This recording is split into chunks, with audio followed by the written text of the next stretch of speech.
parfait, excellent. Donc, bonjour tout le monde. Très content d'être ici aujourd'hui là, pour discuter de fenaison. Donc, justement, avant de commencer la présentation, là, j'en profite pour vous mentionner que si jamais il y en a certains d'entre vous qui ont des questions, levez la main là, durant la présentation. Là, ça va me faire plaisir là, de pouvoir là, répondre à vos questions puis de discuter là, des différents produits qui vont être présentés. Donc, pour commencer, là, juste faire une petite introduction de ce que je voulais vous parler aujourd'hui. Je voulais faire un petit retour là, de la situation du marché là, en 2022 qui est quand même différente qu'auparavant. Puis, par la suite, là, je voulais passer à travers l'ensemble de la gamme de produits qui est disponible chez BMR, donc chez Novago, que ce soit les pellicules étirables, les tubes étirables, les filets, différentes ficelles, les gros sacs d'ensilage et à grains, les toiles d'ensilage, les sous-couches ainsi que les toiles combo pour terminer là, avec les bâches à foin. Donc, sans plus tarder, là, pour revenir sur la situation du marché là, en 2022, bien, comme vous le savez tous, là, puis c'est un petit peu pareil là, pour un petit peu tous les produits dans le marché actuellement. On parle d'une augmentation des prix, là, vous l'avez vu, là, vous avez probablement été appelé récemment ou vous allez l'être pour le placement là, de fenaison. Les prix ont vraiment augmenté, puis c'est vraiment là, incroyable comme augmentation. Puis il y a plusieurs raisons en arrière de ça pour expliquer là, cette situation-là. Premièrement, je vous dirais qu'un des points qui vient rentrer en ligne de compte en partant, c'est la résine de plastique qui est utilisée, dans le fond, là, pour faire la pellicule. On parle là, du double du prix. Fait que, une tonne de résine là, en 2020, admettons, coûtait environ là, 1200 €. Puis maintenant, aujourd'hui, on parle d'à peu près là, 2400 €. Donc, c'est simple, c'est le double du prix en partant. Ensuite de ça, comme vous le savez, c'est des importations, là, tout ce qui est pellicule. Donc, tous les produits importés aujourd'hui, que ce soit un rouleau de pellicule, une toilette, n'importe quoi, le transport coûte beaucoup plus cher. Là. Puis quand on parle d'augmentation en termes de transport, c'est pas une coupe de 1000. Là. On parle de 3 fois plus cher. Fait qu'un container qui auparavant coûtait, je sais pas, je donne un chiffre d'un air comme ça, mettons 7 000, va coûter environ 25 000 aujourd'hui. Fait que, ça, c'est vraiment là, les causes principales qui viennent rentrer en ligne de compte. C'est vraiment à cause de ça que je dirais qu'à partir là, du début de l'été passé, là, on a commencé à le voir de plus en plus, l'augmentation des prix. Là, puis ça s'est fait voir encore une fois cette année pour l'été qui s'en vient. D'ailleurs, là, c'est pas tellement des bonnes nouvelles, là, mais il y a encore des hausses de prix qui s'en viennent. Fait que je vous dirais que chacun d'entre vous avait avantage là, à commander pendant que c'était en promotion. Là. Puis dans le cas de Novago, si je ne me trompe pas, c'est jusqu'au 7 février. Donc, à part de ça, s'il y a une bonne nouvelle dans tout ça, justement, c'est la disponibilité des produits. Donc, on a déjà des conteneurs de pellicules qui sont arrivés, qui ont été livrés dans plusieurs marchands. Il y a des produits qui sont déjà disponibles là, dans les BMR Novago. Puis aussi énormément de conteneurs là, qui s'en viennent au courant du mois de février. Donc, la disponibilité des produits ne devrait pas être vraiment un enjeu cette année en tant que tel. Puis, au fur et à mesure que l'été va avancer, bien, vous pouvez être sûr que votre marchand BMR près de chez vous va avoir du stock en magasin. Maintenant, je voulais juste présenter là, deux des meilleurs vendeurs, puis deux produits qui, selon moi, sont déjà très connus, mais qui gagnent aussi à être connus. Là. La pellicule à Grisonne Plus 30 pouces. J'ai marqué comme quoi que c'est un excellent rapport qualité-prix. Puis, vous le savez, c'est le plus gros vendeur là, à travers le réseau. Puis, en termes de qualité, on parle d'un produit 5 couches qui est quand même haut de gamme à un prix là, qui est très concurrentiel sur le marché.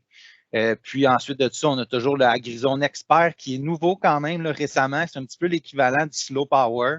L'Agrizone Expert qui est une pellicule là, 7 couches. Donc, auparavant, c'est un produit qu'on voyait là, vraiment plus cher que les autres. C'est un produit vraiment haut de gamme. Puis là, avec les différentes augmentations de prix qu'on a eues, on se ramasse avec un prix qui se rapproche un petit peu des autres. Fait que c'est pour ça là, que j'ai inscrit comme quoi que pour cette année, là, selon moi, un des meilleurs produits qualité-prix, ça va être le Agrizone Expert. Là. Donc, pour commencer la présentation là, avec les pellicules étirables, là, autant pour les balles rondes que les balles carrées, je voulais vous présenter les deux types de produits qu'on va retrouver sur le marché. Premièrement, les produits qui sont fabriqués d'une fabrication de type monocouche. C'est quoi la pellicule monocouche? C'est tout simplement un mix des trois les 3 composantes, soit la colle, le polymère puis le traitement UV. Fait que c'est un mix qui forme la pellicule de 1 millième en tant que tel. Là. Fait que, comme vous pouvez voir là, sur l'image, on voit là, les petits points jaunes qui est la colle, les points bleus, ça va être le traitement UV. T'sais, vous voyez une petite ligne jaune sur le dessus, au bout de la ligne, tout simplement pour vous dire que avec la lumière, la chaleur, le soleil, justement, il va toujours avoir un petit peu de colle qui va chercher à migrer en surface. Fait que c'est normal là, que les balles soient collantes ou quand en grosse chaleur, ben, c'est normal que autant le rouleau soit plus collant que les balles soient plus collantes. Donc, pour les pellicules étirables là, de type monocouche, on va en retrouver plusieurs sur le marché. Puis, il y en a plusieurs codes, là, justement, chez BMR. Je ne vais pas vous mentionner chacun des codes un après l'autre. Ce qui est important à retenir là-dedans, c'est qu'il y en a qui est disponible autant dans le 20 pouces que dans le 30 pouces. C'est sûr que de moins en moins, là, on va en voir là, des pellicules 20 pouces, étant donné que la grosse tendance est beaucoup là, en termes de machinerie vers la pellicule 30 pouces et compagnie. Fait qu'on les garde encore, les codes dans le 20 pouces. D'ailleurs, c'est encore disponible là, dans le MaxTech. Même affaire pour le Sunfilm. On peut le retrouver dans le vert, dans le noir, dans le blanc. Je dirais là, toutes les pellicules 1 millième que vous voyez ici pour les balles rondes dans le petit tableau, c'est le genre de pellicule là, que personnellement, je vais plus conseiller pour des gens qui vont faire des boudins. Donc, c'est des produits qui peuvent faire là, pour des balles rondes enveloppées individuellement aussi. Personnellement, je vous conseillerais plus ça pour ceux qui vont faire du boudin.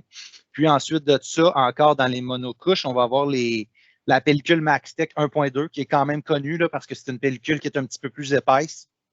Donc, disponible autant dans le vert que dans le blanc. Souvent, là, par le passé, ça a été utilisé beaucoup, encore aujourd'hui, pour les grosses balles carrées. C'est un produit de type monocouche. C'est un produit qui est de très bonne qualité et qui est encore populaire, là, surtout dans certains territoires. Maintenant, la grosse tendance, les produits qui sont mis en valeur là, de plus en plus, c'est-à-dire les pellicules étirables de type multicouche. Donc, c'est quoi la fabrication de type multicouche? Ça ressemble un petit peu aux monocouches. Dans le fond, c'est fabriqué de la même façon, mais en différentes couches qui vont venir être fusionnées ensemble. Fait que si on prend, par exemple, un produit comme le Agrizone régulier 3 couches, mais ça va être 3 couches différentes qui vont venir faire notre pellicule de 1 millième, un petit peu comme la monocouche. Fait que l'avantage des pellicules multicouches comme ça va être vraiment là, au niveau là, de le fait que c'est très robuste, ça va moins chercher à percer. Puis plus qu'on a de couches, bien entendu, plus c'est robuste. Donc, quand on parle là, de pellicules 5 couches, voire 7 couches, c'est des pellicules qui vont s'étirer encore plus. C'est des pellicules qui vont être plus résistantes, justement, là, que ça ne fende pas, que ça ne perce pas, ainsi de suite. Fait que c'est vraiment là, les produits qui vont être de plus en plus tendance là, sur le marché.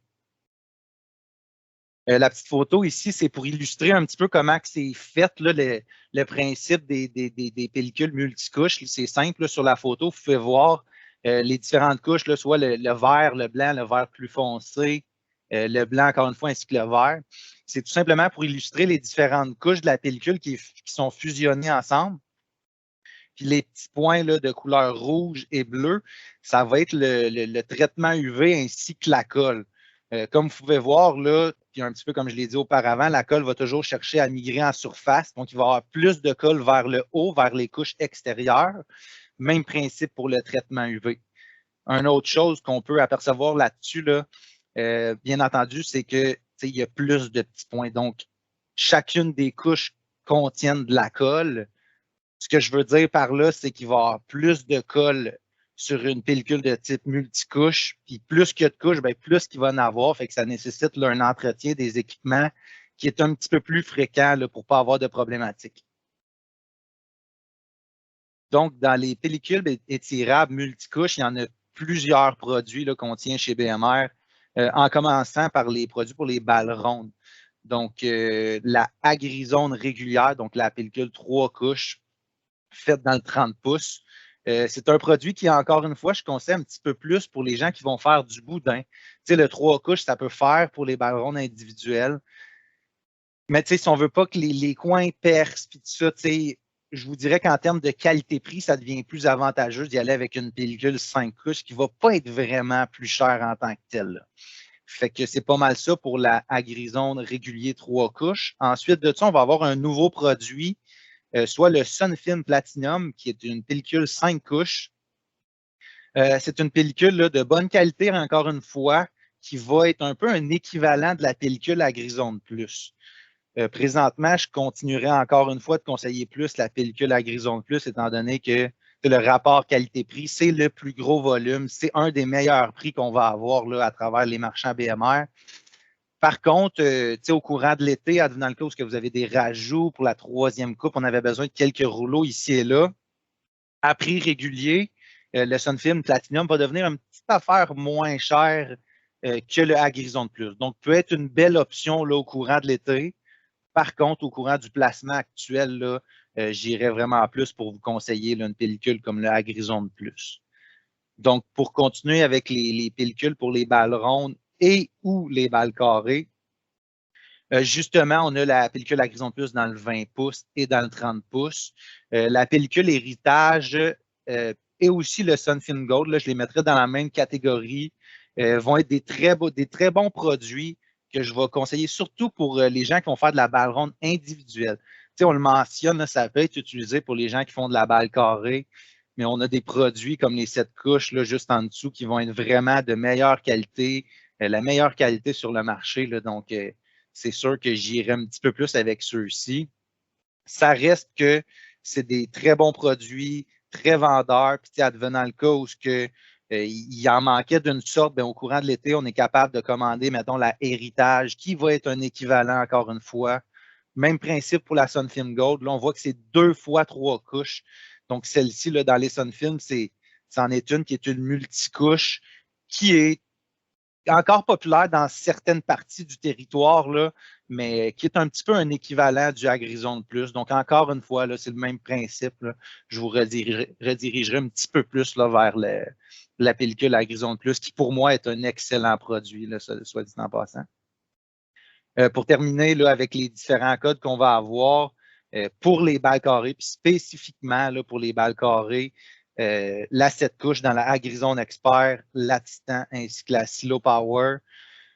Tu sais, ça peut être utilisé aussi. Je connais des gens qui utilisent aussi cette pellicule-là pour les balles rondes. C'est quelqu'un qui a eu des problèmes d'infiltration d'eau, quelqu'un qui a eu un petit peu plus des plus vieilles machines qui, des fois, vont étirer un petit peu plus de place, tout ça. Ça peut être une option. C'est sûr qu'on va payer un petit peu plus cher pour ces produits-là qui sont vraiment là, la meilleure qualité. Là. Donc, quelques petites recommandations là, de bonnes pratiques là, pour tout ce qui est pellicule étirable. Pour commencer, là, pour les enrobeuses en ligne, la recommandation, c'est vraiment d'appliquer 6 couches d'épaisseur avec un avancement de 4 pouces. C'est sûr que ça, c'est dans un monde idéal. Après ça, 2 couches supplémentaires entre 2 balles, c'est sûr que là, c'est plus à ces endroits-là que ça va travailler. Il va y avoir plus de force pression là, entre les balles. Fait que on conseille d'ajouter 2 couches tout simplement pour être certain là, que tout soit bien étanche et que tout se déroule bien. L'avantage de la machine, là, de l'enrobeuse en ligne, c'est simple. C'est une économie de 40 de plastique là, environ, tout simplement parce qu'on ne va pas faire les côtés. Puis, le produit recommandé pour ça, c'est la pellicule Agrizone régulière, encore une fois. Fait que, non seulement on sauve du plastique, mais en plus de ça, on est capable d'y aller avec un plastique qui va être parmi les plastiques les moins chers sur le marché. On est capable d'y aller aussi avec les plastiques qui vont être du monocouche. Donc, c'est un petit peu pour ça que ça devrait être un petit peu plus économique. Maintenant, pour les enrobeuses individuelles, il est même principe, là, il est recommandé d'appliquer 6 couches d'épaisseur, donc 21 tours satellites. Encore une fois, là, pour s'éviter des problèmes, je conseille vraiment de respecter les couches d'épaisseur. C'est super important. Le chevauchement entre les couches, 50 %. L'avantage de ce type de machinerie-là, d'utiliser de la pellicule, mettons, à Agrizone Plus, ben, c'est sûr que c'est plus facile à vendre l'ensilage. C'est plus facile aussi manipuler, charrier des balles d'une place à l'autre. On devrait avoir pas mal moins de problématiques avec du boudin. Là. Puis encore une fois, les produits recommandés, soit la MaxTech 1.2 ou bien les pellicules multicouches, la 5 ou la 7 couches. Il y en a encore aujourd'hui qui vont utiliser de la pellicule 3 couches pour les balles individuelles. Ça peut faire la job, là, je ne vous mentirai pas, mais idéalement, on y va vraiment avec la Grizone Plus et la Grizone Expert. Je vous le dis, là, justement, là, j'en ai fait plusieurs appels dans le passé. Puis, question de prix, là, la Grizone Plus 5 couches, il revient quasiment moins cher. Puis, on a tellement de volume dans ce produit-là que souvent, quand les placements arrivent, comme actuellement, là, je pense que c'est jusqu'au 7 février, ben, on se ramasse avec un Grizone Plus 30 pouces qui va coûter moins cher que la Grizone régulier 3 couches. Donc, n'importe qui a avantage d'y aller avec un produit comme le Grizone Plus. Ici, c'est une autre petite photo, tout simplement, d'un enrobeur individuel qui aurait pu, dans ce cas-ci, c'est une pellicule qui est verte, donc une 5 couches dans l'héritage vert, ça peut faire la job aussi en masse là, avec ce type de machinerie-là. Maintenant, des petits conseils là, en termes d'entreposage de la pellicule, la manipulation de la pellicule. Il faut comprendre que il y a certaines choses qu'il faut faire très attention. Vous le savez, c'est des gros achats, c'est des produits qui vaut cher. Donc, c'est sûr que si on est capable d'avoir un environnement idéal pour protéger nos rouleaux et faire le plus attention possible, ben, c'est ce qu'il faut. Donc, de un, les mettre à l'abri de la lumière et de l'humidité dans la mesure du possible. Pas laisser ça sur le bord de la porte de garage qui est ouverte au grand soleil dans la journée. T'sais. Ensuite de ça, c'est d'éviter les températures de plus de 30 degrés Celsius. C'est sûr que, encore une fois, ce n'est pas nécessairement possible pour tout le monde, puis tout le temps dans les grosses chaleurs en plein été. Mais ce qui est à comprendre, c'est que quand il fait bien chaud, la colle vient par être activée. Un coup que la colle est activée, ben, ça fait en sorte que la pellicule est plus difficile à dérouler. Il peut y avoir plus de tension. Puis là, on va y revenir avec les problèmes de surétirement, mais ça peut juste amener des problèmes supplémentaires. Ensuite de ça, au niveau de l'entreposage, on mentionne de garder le plus possible là, la pellicule sur les palettes là, pour minimiser les bris. Même principe pour vous que pour les gens en magasin. Gardez-les sur, ça vaut cher. C'est des boîtes c'est des pellicules, en fait, c'est des produits qui pèsent super lourd dans des boîtes de carton. Fait que, c'est facile de briser une boîte, c'est facile d'en échapper un à terre. Puis, ça reste une petite pellicule là, très mince de 1 millième. Donc, c'est facile d'abîmer ça aussi. Là. Au niveau de la manipulation de la pellicule, ben, on dit tout le temps, justement, un petit peu comme le point d'avant, de le garder dans la boîte d'origine jusqu'à temps qu'on l'utilise. Ce que je veux dire par là, c'est que, on ne déballe pas une coupe de boîte pour aller au champ pour sauver du temps, puis on garde ça à grosse chaleur au soleil pendant un nombre de temps là, qui est plus long. Donc, on garde le produit dans la boîte idéalement. On le laisse le moins possible au soleil.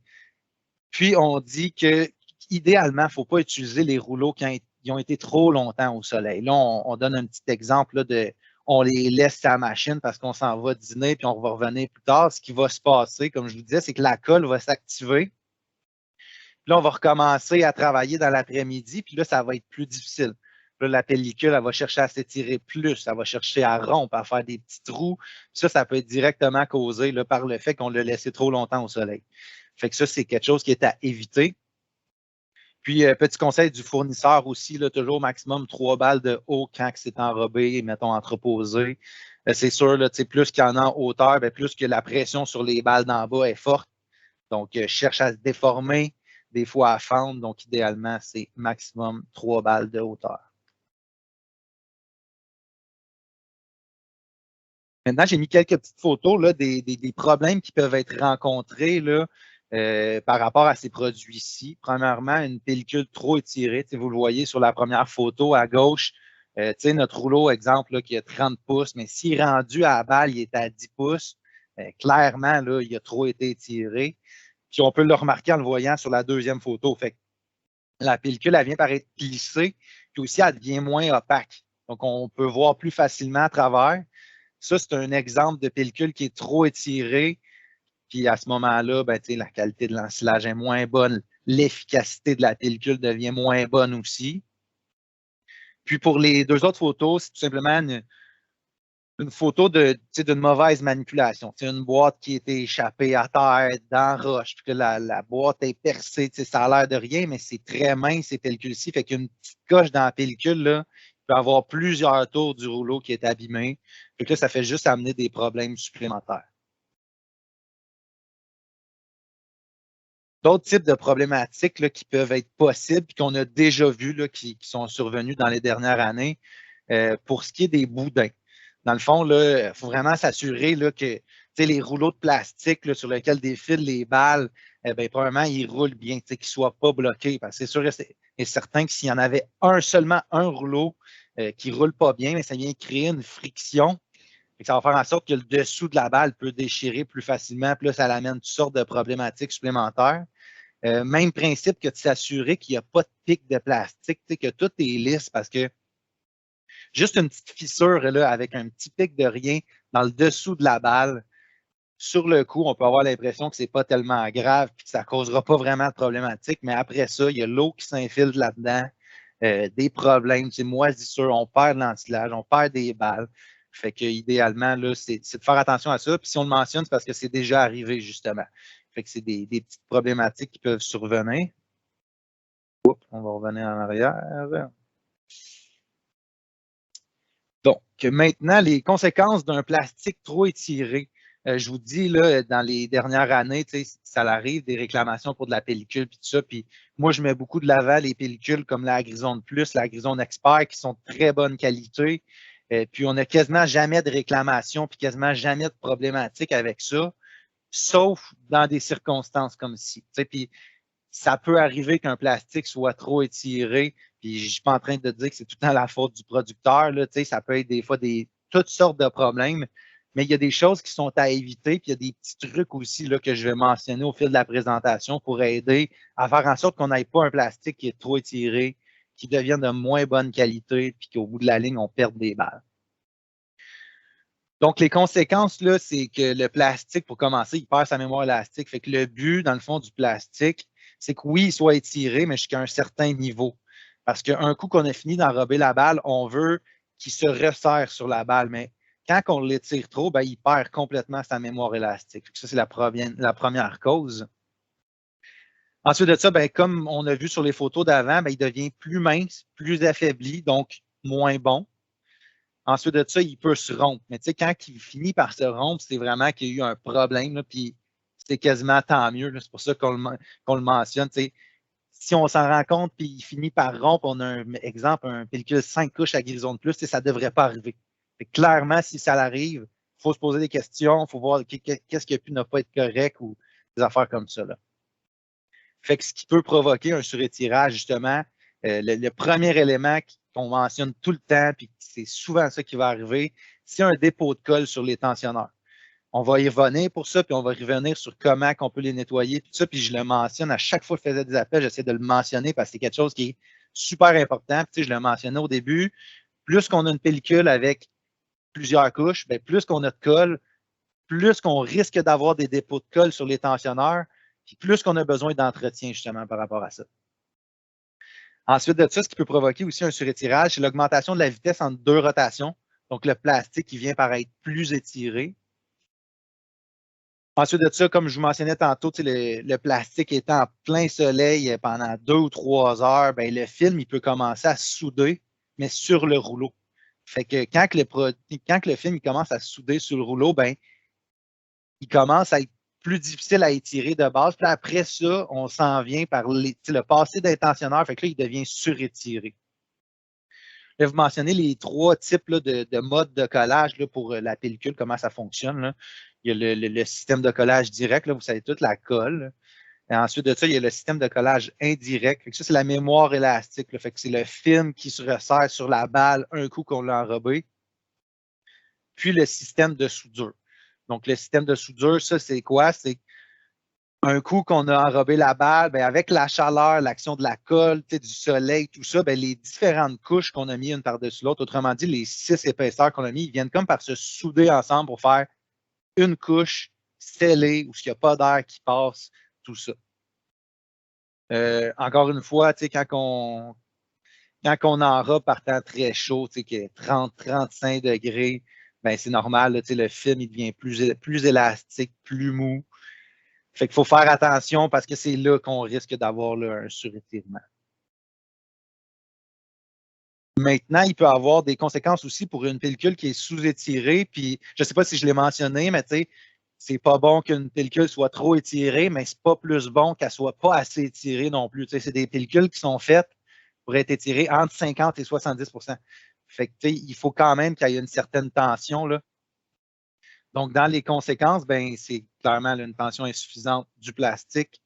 Ce qui va arriver, c'est qu'il y a des poches d'air qui vont se former là, entre les différentes couches, ce qu'on veut vraiment éviter le plus possible, là. Puis le risque après ça d'introduction d'air dans la balle, puis là, de la moisissure, tout ça. Donc, ça, c'est vraiment les conséquences d'une pellicule qui est sous-étirée.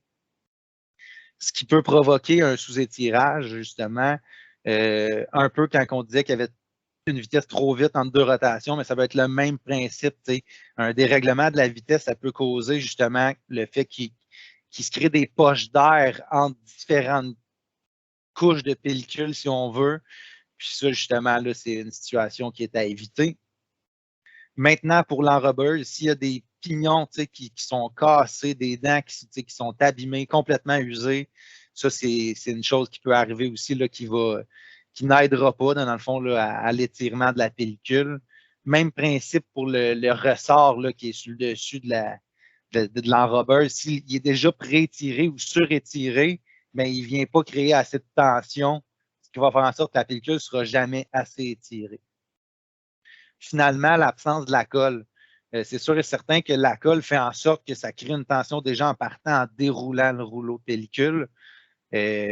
Ça, vous allez voir assez rapidement. C'est des problématiques qui peuvent arriver. C'est quand même plutôt rare, honnêtement, mais ça arrive là, que la colle est juste tout simplement pas activée. Que ça devient trop facile de dérouler le film. C'est à ce moment-là qu'on se ramasse avec une pellicule qui est sous-étirée. Maintenant, pour vérifier d'avoir un étirement idéal qui est de 65 %, il y a comme deux méthodes qui sont utilisées. Il y en a une qui est rapide, l'autre qui est vraiment plus recommandée, là. Donc, la méthode rapide, c'est facile, c'est vraiment simple. On a vous le voyez sur la photo à droite, là, on a notre rouleau de pellicule 30 pouces. Rendu à la balle, on devrait être environ à 26 pouces. Si c'est comme ça que ça se passe chez vous, normalement, vous ne devriez pas avoir de problématique. D'ailleurs, sur les boîtes de pellicule à Grison Plus, là, si je ne me trompe pas, c'est inscrit justement là, comme quoi que on devrait être à peu près, je pense que c'est 26 pouces et demi qui est écrit sur la boîte, puis qu'à ce moment-ci, tout devrait bien aller. On ne devrait pas avoir de trous, de pellicule qui perce ou de pellicule qui vient par déchirer, ça ne devrait pas arriver. Par contre, ça, c'est la méthode rapide qui prend 30 secondes puis qui n'est pas la méthode nécessairement recommandée, là. La méthode recommandée, ça va être la deuxième photo en bas à droite. Donc, dans ce cas-ci, c'est simple, c'était difficile à le montrer sur photo, puis je dirais que peut-être une petite erreur dans le sens où on a mis les deux premières lignes, là. Vous voyez, là, tout de suite à la sortie des tensionneurs, on a mis une ligne noire ainsi qu'un autre avec le 10 pouces. Techniquement, après les tensionneurs, elle a déjà étiré un petit peu là, la pellicule. Fait que dans un monde idéal, on aurait mis nos lignes au crayon feutre sur le rouleau directement à 10 pouces. Comme ça, on le sait, il n'y a rien qui a été étiré encore. On installe le rouleau, on part la machine, on laisse faire un tour, puis un coup qu'elle a fait un tour, vous le voyez là, sur les deux lignes en avant là, de la balle de foin, on devrait avoir 16 pouces et demi dans un monde idéal. Donc ça serait le résultat idéal. Vous le voyez, là, on a fait une petite charte. Donc, si on a un étirement, là, une différence entre les deux lignes au crayon feutre de 15 pouces, ça veut dire qu'on a un étirement de 50 %. 16 pouces, on est à 60 %, ce qui est très bon, là, je vous dirais. 16 pouces et demi par le fournisseur, c'est comme dit que c'est l'étirement optimal. Donc, ça serait le mieux. Puis ensuite de ça, on a le 17 pouces. C'est pas mal le maximum, je vous dirais, là, parce qu'à 70 % d'étirement, là, c'est après ça là, que ça va commencer à déchirer. Puis ça fait essayez le moins possible de vous rendre jusqu'à là. Puis quand on a des problématiques, utilisez ce test-ci, c'est vraiment l'idéal là, pour en avoir le cœur net. Bon, c'est quoi mon problème? Je suis trop étiré? Qu'est-ce qui se passe, tout ça? Si vous tombez à 17 pouces et demi, 18 pouces, clairement, là, la pellicule est trop étirée. Là. Des petits problèmes, des photos de problèmes qui peuvent être dus à des mauvais entretiens, justement. Vous voyez en haut là, la photo à gauche, on voit là, quelqu'un qui nettoie là, ses tensionneurs avec une brosse d'acier. C'est à ne jamais faire, idéalement. C'est la pire chose qu'on pourrait faire parce qu'on peut venir créer là, des coches dans notre tensionneur. Fait que par la suite, à chaque fois que la pellicule va passer à ce bout-là, ben, il risque d'avoir des petites problématiques. Elle va chercher à déchirer ou à fendre. Fait que ça, c'est vraiment une situation à éviter le plus possible, du moins. Là. Puis ensuite de ça, sur les 3 autres photos, à gauche, vous voyez là, des tensionneurs avec des résidus de colle. Donc, plus noirci, là, plus gris foncé. Même principe. Quand il fait bien chaud, vous allez voir dessus, vous allez mettre votre main dessus, ça va être collant. Quand il ne fait pas chaud, au début de la saison, on peut penser que c'est correct, mais idéalement, c'est vraiment de les nettoyer pour avoir là, le résultat qui est plus optimal, je dirais. Là, vous voyez la photo sur la droite, tensionneur super clean, super bien nettoyé, avec un équipement qui est bien entretenu comme ça, là, on diminue nos risques que ça aille moins bien et qu'on sac après la machine dans le champ. Là. Encore une fois, pour ce qui est de l'entretien des tensionneurs, là, on voit plus le dessus, donc s'assurer que les pignons soient graissés, pas usés ou cassés. Même principe pour le ressort. C'est vraiment ça qui va aider là, à faire en sorte qu'on ait la bonne tension là, puis la bonne étirement de la pellicule. Pour ce qui est de l'entretien, justement, je vous le dis, qu'on allait venir à des petits trucs, puis on le mentionne souvent. Bien nettoyer les tensionneurs, le surplus de colle, ça arrive tellement souvent, puis on le dit avant chaque utilisation.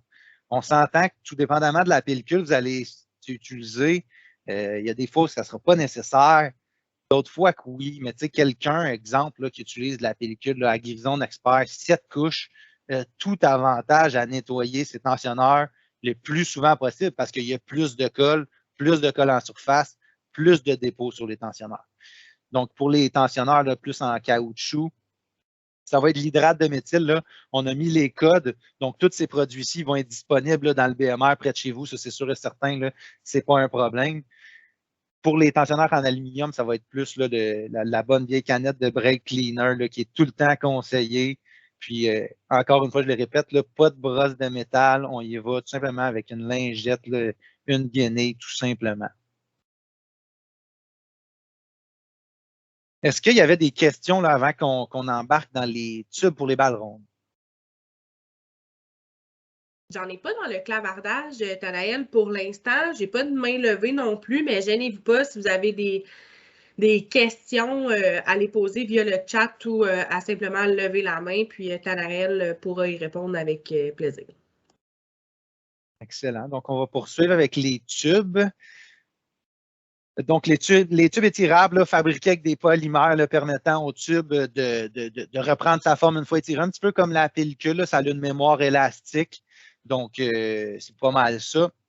Ça peut être utilisé pour des balles rondes, pour des balles carrées. C'est un petit peu plus rare là, pour les balles carrées, mais ça peut quand même être utilisé. Je dirais que ce qui est à retenir là-dedans, c'est de faire très attention à la grosseur de nos balles. Fait que, idéalement, je sais que là, on est en période de placement, on fait nos commandes, tout ça, mais dans un monde idéal, on prendrait notre balle la plus grande, la plus grosse, puis on la mesurerait pour être sûr de commander le tube en fonction de la grosseur de nos balles. Les problématiques là, vont survenir pour les tubes quand on va les surétirer, quand on va essayer d'insérer une balle qui va être vraiment plus serrée dans le tube. Fait que, on le mentionne, là, des balles de, mettons, 48 à 52 pouces, on va conseiller un tube de 4 pieds. Par contre, de 52 à 56, on va conseiller le 4 pieds et demi. Fait que vous voyez, là, de base, si vous avez un tube, si vous avez une balle, c'est-à-dire de 52, ben, vous pourrez quasiment déjà switcher au tube de 4 pieds et demi pour se sauver des problématiques. Là, parce que du moment où la balle elle va dépasser une petite affaire derrière le 52, ben, c'est là qu'il va y avoir des problématiques. Donc, même principe là, de 56 à 62 pouces pour les tubes de 5 pieds, les balles carrées, les tubes de 5 pieds. Donc, les différents codes de produits disponibles chez BMR là, dans les tubes étirables, ce qui est à retenir de ça en tant que tel, c'est que, ben, comme je mentionnais, il y a du 4 pieds, 4 pieds et demi, 5 pieds, puis il y a du 150 puis du 220 pieds de longueur. Donc, 35 balles environ ou 50 balles environ. Ensuite de ça, ben, on a toujours le choix là, des tubes blancs-blancs ou les blancs-noirs. Je vous dirais que l'important, c'est surtout que l'extérieur soit blanc pour réfléchir la lumière. Après ça, que ce soit blanc-noir ou blanc-blanc, c'est votre choix. Mais normalement, les blancs-blancs vont être une couple de piastres plus cher là, en général. Là. Les tubes qui sont trop étirés, donc vous le voyez là, sur les photos, prenant la photo, vous pouvez voir là, des petits trous qui peuvent se former ou des lignes là, plus transparentes, je dirais, où le plastique est moins opaque. C'est aussi simple qu'un tube ait été trop étiré. Sur la deuxième photo là, à droite, vous le voyez, ça, quand on l'étire trop, ben, il va y avoir des petits plis qui vont se former, il va y avoir des zones de faiblesse. Puis là, sur la photo, là, on voit là, du tape là, à tous les 4, 5, 6 pieds. Là. Fait que ça, c'est l'option c'est soit que c'est une balle qui est un tube, c'est-à-dire qui a été trop étiré en insérant les balles, ou soit que c'est un problème de fabrication. Je vous dirais que sur chacun, puis ça peut survenir, là, c'est des cas qui sont déjà arrivés. Là. Normalement, c'est que ça a trop été étiré, mais ça peut arriver que c'est un défaut. Il n'y a rien de parfait non plus. Dans ces cas-ci, il y a tout le temps un numéro de lot, ces boîtes de tubes. On prend l'eau, on en essaye un autre lot, puis on en a le cœur net assez vite. Là. On le sait tout de suite si ça a trop été étiré ou si c'est l'eau qui n'est pas bon. Si l'eau n'est pas bon, ben, contactez votre magasin BMR près de chez vous. Ils vont me contacter. On va faire le lien avec le fournisseur. Ce qui se passe, c'est qu'on vous le remplace pour un autre lot. That's it, that's all. Fait que, on ne s'estime pas avec ça, mais ça rend quand même important ce que je vous disais au début. Là, c'est que si vous pensez que vos balles vont être serrées pas mal pour la grosseur de tube que vous avez, si on prend par exemple un 4 pieds, ben, pourquoi pas aller avec un 4 pieds et demi? À ce moment-là, on risque de sauver bien des problèmes. Fait que ça fait le petit tour rapide que je voulais faire là, par rapport au tube. Encore une fois, est-ce qu'il y avait des questions? Je vais prendre ça pour un non. Donc, d'après moi, t'es trop clair et pertinent, Anaël. Écoute. Non, mais écoute, il n'y a pas de problème. Puis je le dis à tout le monde en même temps, on est là pour discuter de ça aussi. Si vous avez des commentaires, si vous avez des questions, gênez-vous pas. Vous faites toujours, même certains, j'ai vu la liste là, des gens, il y en a certains d'entre vous qui me connaissaient déjà aussi. Là, donc, envoyez-moi un message s'il y en a qui ne sont pas à l'aise de poser les questions. Passez par vos magasins, puis tout ça, puis on va être capable de répondre le plus possible. Donc, pour commencer avec les filets pour les balles rondes. Pourquoi utiliser du filet? Donc, du filet là, de plus en plus populaire, un filet, là, à peu près 15 secondes, là, faire la balle. On conseille là, normalement à vrai 2-3 tours là, pour du foin sec et de l'ensilage par rapport à de la corde là, qui va prendre à peu près 1 minute. Là. Fait que les filets, là, c'est un avantage en termes de temps. Puis un conseil qu'on peut donner par rapport à ça, c'est vraiment de mettre un tour ou deux de plus là, quand on va presser de la paille, mettons. C'est qui va donner plus de pression, veut pas, sur le filet. Pour les filets, on a plusieurs modèles ou types de filets disponibles chez BMR, puis ça devient quand même difficile, honnêtement, de faire le bon choix. On est toujours un peu tracassé entre le prix d'un produit par rapport à un autre, mais aussi son efficacité. Fait que c'est tout le temps assez difficile de conseiller par rapport à ça. Je vous dirais après ma barre que pour ce qui est des installations sur les tiges, la force, c'est plus facile, c'est-à-dire de dérouler un filet quand il est sur une tige plutôt que quand il est dans un panier. Donc, à ce moment-là, on peut plus se permettre d'y aller avec des filets comme le Agrizone régulier. Le Agrizone régulier est un filet là, qui a environ 200 kg de pression. C'est résistant, c'est pas les filets les plus résistants possibles. Quand on va acheter ce produit-là, puis moi, quand je conseille ce produit-là, c'est plus pour un prix que pour de la qualité en tant que tel. Même principe pour le filet renforcé. Fait que c'est deux filets qui, techniquement, là, il faut se renseigner, il faut être sûr de nos affaires là, qui vont fitter sur des prices. Là, New Orleans, John Deere, Massey Ferguson, Case. Souvent, on entend dire que les filets fonctionnent sur différentes prices, puis il n'y a pas de problème. Il y en a qui vont dire, il y en a qui se travaillent mieux tout simplement. Puis les filets qui se travaillent mieux, je m'en viens avec, c'est les filets qui sont comme plus faits, si on veut, pour les installations en panier, qui demandent plus là, de force du filet directement. Donc, dans les filets, que ce soit l'Agrizone Plus, Agrizone Expert, le Tamonette, le Blue Zebra, qui est bien connu aussi, c'est des filets là, qui sont testés à peu près 275 kg de pression. C'est des filets qui sont quand même beaucoup plus résistants que les autres qu'on a parlé auparavant. Des filets qui, encore une fois, sont disponibles autant dans le 48 pouces que dans le 51 pouces. La seule chose que je dirais, il faut faire attention, puis souvent, c'est des produits qu'on va vendre un petit peu moins parce qu'ils paraissent plus chers. C'est un filet comme la Grison Expert, vous le voyez là, dans le petit tableau. Si on prend par exemple le 48 pouces, c'est un filet de 4000 mètres. Donc, on vient d'aller chercher 1000 mètres supplémentaires que la Grison de régulier. Fait que c'est sûr et certain que le prix va avec. Ça, c'est le genre de filet qui se vend moins parce qu'il est plus cher, mais au bout de la ligne, le prix au mètre ou le prix au pied est très similaire à l'autre. Je dirais juste que l'avantage qu'on a avec ça, c'est que si on va enrober des centaines de balles dans un après-midi, ben on va avoir moins à changer nos filets tout simplement. Fait que c'est un filet qui gagne à être connu. C'est un filet là, que, dans le fond, qui ressemble un petit peu au filet qui est vert et blanc là, sur la photo, mais il est blanc et noir tout simplement. C'est un comparable là, du Blue Zebra de Tama, qui, encore une fois, est plus long que les autres. Donc, on parle d'un filet, mettons, de 3800 mètres, donc va être un petit peu plus cher. Mais je le répète, le prix au pied va revenir très similaire là, que les autres filets qu'on va avoir, comme le Agrison Plus. Là. Fait que ça faisait le tour pour les filets. Pour ceux-ci, on va les utiliser souvent là, pour les prêtres, les crônes, les counes, les Kubota, puis les classes. Mais encore une fois, quelqu'un qui avait une presse là, à tige, qui va être sûr de ne pas avoir de problème, puis que ça se travaille bien, puis quelqu'un surtout qui manipule beaucoup ses balles, qui vend du foin, qui prend du point A, qui est char au point B, ben c'est sûr que moi, personnellement, j'aurais tout le temps tendance à conseiller plus ceux-ci, malgré le fait qu'ils vont coûter quand même là, un genre de 50$ plus cher quasiment. Là.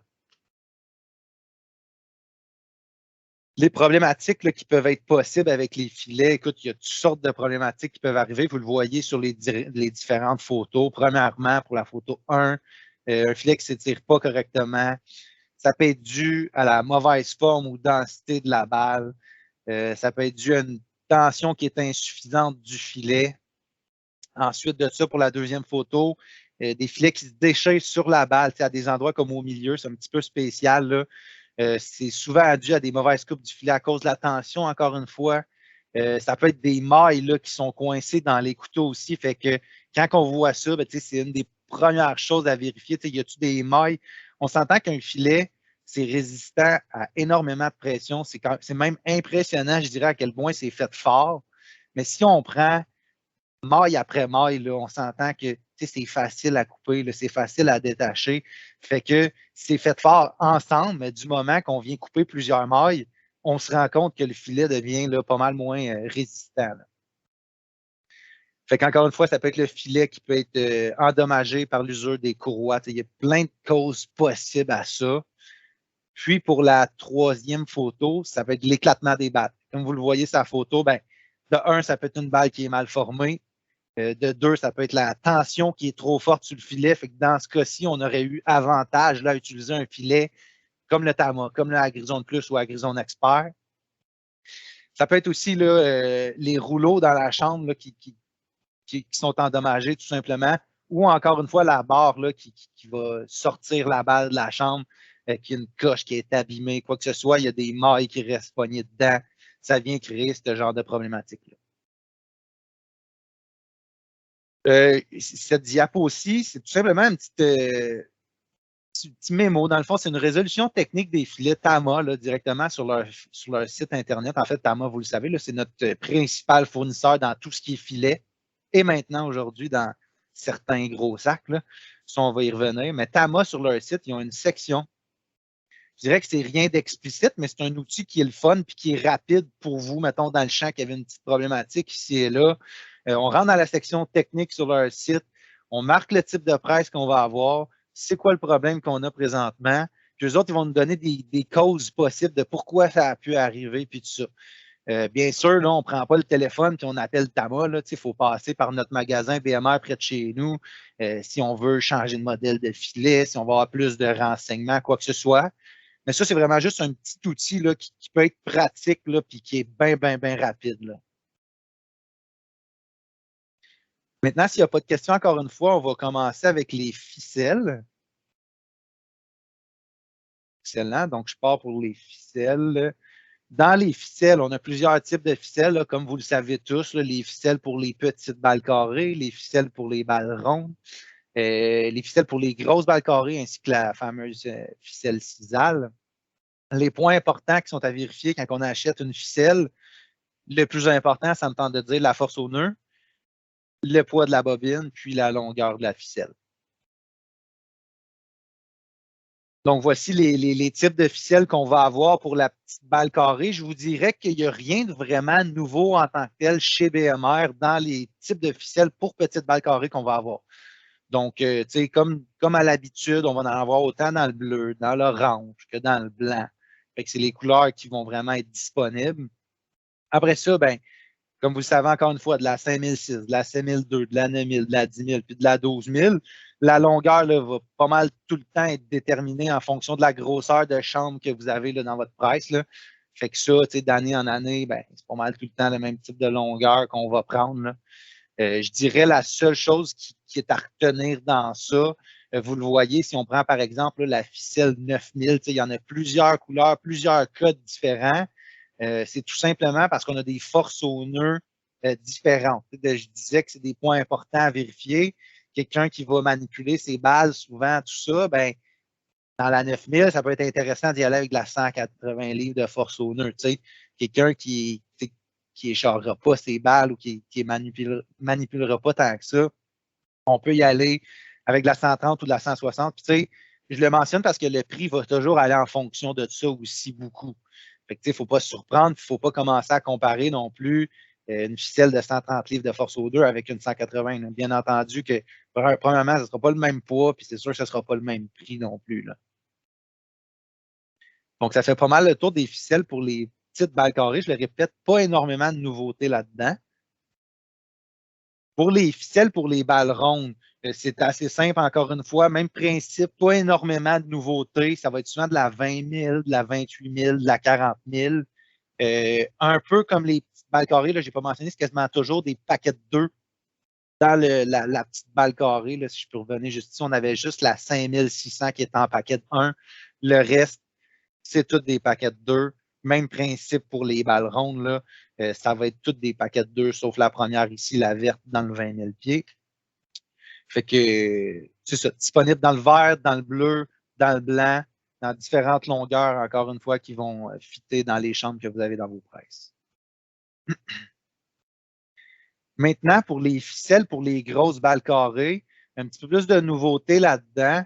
Justement, là, les premiers codes que vous pouvez apercevoir là, dans le tableau, toute la 4000 de 440, 500 livres de force au nœud. Ça, c'est les produits qu'on a pas mal toujours eu.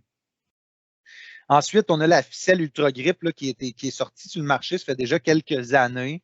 Un produit là, qui est vraiment de qualité, là, avec 550 livres de force au nœud. C'est de quoi qui est très robuste. Encore une fois, de la 4000 pieds, couleur crème, là, qui est visiblement une couleur qui est quand même très populaire. Là. Couleur qui ne flash pas trop. Ensuite, là, la ficelle R2. Oui, excuse-moi. Je ne veux pas t'interrompre. Excuse-moi, j'ai comme essayé de profiter d'une petite pause. J'ai M. René Teasdale qui a la main levée, qui aurait peut-être une question.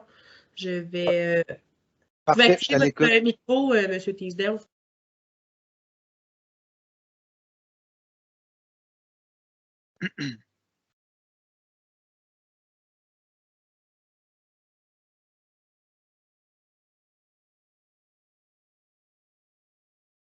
Est-ce que le micro est activé? Oui, je vais essayer de l'activer de mon côté. Moi, je suis déçu de la corde à presse 5600 pieds. J'en ai pris beaucoup moins cette année. L'an passé, j'ai frappé des rouleaux en début de rouleau que la corde était vraiment écrasée. Ça a causé des problèmes de cassage de bec d'attacheur sur ma presse. OK. Je vais me prendre une petite note. Vous êtes client de quelle succursale? BMR Saint-Barthélemy. Parfait. Excellent. J'en prends note, là, puis justement. J'en ai racheté quand même cette année, mais en quantité moindre. J'ai été plus sur des compagnies qui étaient vendues avec ma compagnie de presse. J'ai acheté de la caisse là, cette année. Je ne sais pas de quel fournisseur elle vient. J'en avais l'année passée aussi, puis je n'ai pas eu de problème de ce côté-là avec de la corde écrasée ou mal filée en début de peloton. Okay, j'ai toujours utilisé à 5600 pieds. C'était la première année? Oui, l'année passée, c'était la première année que j'avais ce problème-là. OK. Ben, parfait. Merci du commentaire. Puis je vais faire justement là, un petit suivi avec Myriam à Sainte-Barth, voir qu'est-ce qui aurait pu arriver. C'est-tu nous, c'est-tu notre fournisseur là, avec qui il faut voir ça? C'est-tu des ballots qui étaient là depuis longtemps? Tout ça fait que je vais faire un suivi avec Myriam par rapport à ça. Puis je vous remercie du commentaire. Là. Ouais. C'est sûr que c'est quand même assez rare, honnêtement, j'entends ça. Mais tu sais, c'est des choses qui ne devraient pas arriver. Puis c'est sûr que j'en prends note. Puis, advenant le cas là, où ce que vous auriez ce même genre de problème-là cette année, gênez-vous pas. Faites signe à Myriam. Là. Myriam, je suis en communication constante avec elle. Puis, c'est sûr et certain que ça, c'est de quoi qu'il faut qu'il soit corrigé. Là. J'en prends en note parce qu'en plus, la 5006, c'en est une là, qui est 240 livres de force au nœud. C'est censé être de bonne qualité. Puis, personne ne devrait avoir techniquement de problème avec ça. Là, Merci. Fait que j'en prends note, puis à part de ça, je vais faire un petit suivi, là, que ce soit moi ou Myriam là, avec vous pour essayer d'arranger de quoi puis de régler la situation. C'est bon, merci. Donc, pour les balles rondes, c'est ça. Ça passait à travers pas mal les différentes ficelles qu'on va avoir. Pour les balles carrées, j'étais rendu à peu près à la Ultra Grip. Donc, la Ultra Grip, c'est ça que je disais, ça fait quand même là, quelques années que c'est disponible, ficelle de très bonne qualité. Maintenant, pour la R1, R2, je vous dirais là, que ces produits-ci, c'est des produits qui gagnent à être connus vraiment là, pour ceux qui font de la grosse balle carrée. C'est des produits là, probablement qui sont nouveaux chez BMR, qui sont parmi les meilleurs vendeurs chez BMR. Si on parle de 575 livres de force au nœud pour la R2, pour un 4000 pieds, puis à très bon prix à part de ça. Ensuite de ça, on va avoir la ficelle, la Agrizon Excel, c'est nouveau. Là, la Agrizon Excel, en réalité, c'est la ficelle qui va remplacer la Cobra cette année. Donc, il ne faut pas se tromper. Là. On va revenir ici. La Cobra qui ne sera plus nécessairement disponible, mais la Agrizon Excel, je vous dirais que c'est un bon comparable. C'est dans les plus fortes aussi, là, à 600 livres de force au nœud. La R1, même principe que la R2, ça fait à peu près 2-3 ans qu'on a ça, ficelle très populaire. Dernière chose que je voudrais dire, par exemple, par rapport à ces deux ficelles-là, on a BMR, d'ailleurs, pas rien que pour les ficelles, pas rien que pour la fenaison, on a développé beaucoup de bulletins techniques sur tous les nouveaux produits, que ce soit des nouvelles abreuvoirs en stabilisation libre, des nouveaux tapis matelas de Treyberg, toutes sortes de produits comme ça. Et on l'a fait aussi pour ces ficelles-là, étant donné que ça ne va pas fitter pour toutes les prices, puis il faut faire attention aussi avec ces deux ficelles-là. Fait qu'en magasin, dans le BMR le plus proche de chez vous, vous pouvez poser la question. Les employés en magasin, ils ont accès à ces bulletins techniques-là facilement. On a vraiment des belles chartes qui disent, bon, ben, pour tel price, c'est ça qui est conseillé. Tel type de culture, c'est ça qui est conseillé aussi. Fait que ça, c'est juste un petit point qu'il faut se renseigner par rapport à ça. Pour terminer, là, la Tama Twin Plus, qui est nouveau, si je ne me trompe pas, depuis l'an passé, encore une fois, produit un petit peu plus long que les autres, 550 livres de force au nœud, ce qui est très bien aussi. Puis, le nouveau produit là, de cette année qui va être mis en valeur de plus en plus, le Tama Cycle. Puis, j'y reviens dans la prochaine diapo. Donc, pour la nouvelle ficelle là, développée par Tama, en réalité, c'est une dernière technologie de fabrication là, au bout de la ligne. C'est une ficelle de haute performance qui est développée à partir de matériaux post-consommation recyclés. Donc, on le sait, là, on en parle beaucoup de l'environnement, avec le plastique, la ficelle, trouver des façons de récupérer tout ça, puis d'être plus écologique, de faire attention à notre environnement de plus en plus. Puis ça, c'en est un nouveau produit qui a été développé directement par Tama, là, qui va déjà emboîter le pas vers cette direction-là, qui va être mieux pour l'environnement. Donc, je répète, là, la majeure partie de la ficelle, la majeure partie des matériaux, ça va être du stock qui va être recyclé, autrement dit. Là. Puis on parle d'une longueur de 3400 pieds, 460 livres de force au nœud, donc un très bon produit. Il n'y a pas de. Tama n'a pas nécessairement négligé la qualité pour avoir de la matière recyclée. Au contraire, c'est un produit qui est de bonne qualité, mais qui est très bon aussi, là, qui est très bon et écologique. Là. Seule chose que je pourrais te dire pour ça, ce n'est pas un produit, c'est nouveau, ça ne risque pas d'être disponible tout l'été dans toutes les BMR partout. Fait que pour ceux qui seraient intéressés à l'essayer, je vous dirais vous pouvez y aller là, pour cette année. Commandez-les dans le placement ou commandez-les un petit peu avant d'avoir à l'utiliser, étant donné, comme je vous dis, c'est des quantités qui sont qui sont moins élevées. Donc, il y a moins de grosse quantité qui va être disponible à travers le réseau BMR cette année. Mais vraiment, on n'emboîte le pas là-dessus. Puis d'année en année, ça va être des produits qui vont être mis en évidence de plus en plus, là.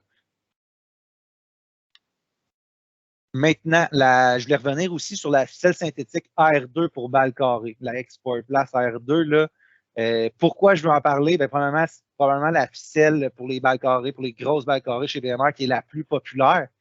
C'est une des ficelles qui est les moins dispendieuses que la compétition. Donc, c'est conçu là, pour tous les types de cultures, que ce soit de la paille haute densité, du foin de l'ensilage, même principe pour la AR1 qui est encore plus forte. Niveau qualité-prix, le rapport qualité-prix, je l'ai mentionné beaucoup pour les pellicules dans la Grizone Plus puis la Grizone Expert. C'est encore plus vrai pour ce produit-ci dans le sens où la qualité est présente. On parle d'une 4000 pieds, 575 livres de force au nœud. Mais si on commence à comparer les prix, on se rend compte qu'elle va ressembler plus niveau prix à des produits de moins bonne qualité. Fait qu'autrement dit, c'est super bon comme produit, mais ça coûte moins cher que bien d'autres. Fait que c'est un petit peu pour ça là, qu'on la met beaucoup de l'avant et qui est de plus en plus populaire. C'est une ficelle qui est utilisée énormément. Donc, c'est pas mal ça pour cette ficelle-ci. Juste s'assurer que ça fit dans votre price. Puis pour vrai, encore cette année, on le voit, là, il y a une augmentation de produits dans tout, mais aussi dans fenaison. Puis pour les ficelles, malgré le fait que le prix de la R2 a augmenté cette année, reste un produit quand même plus économique que beaucoup d'autres ficelles qui sont de bonne qualité, là.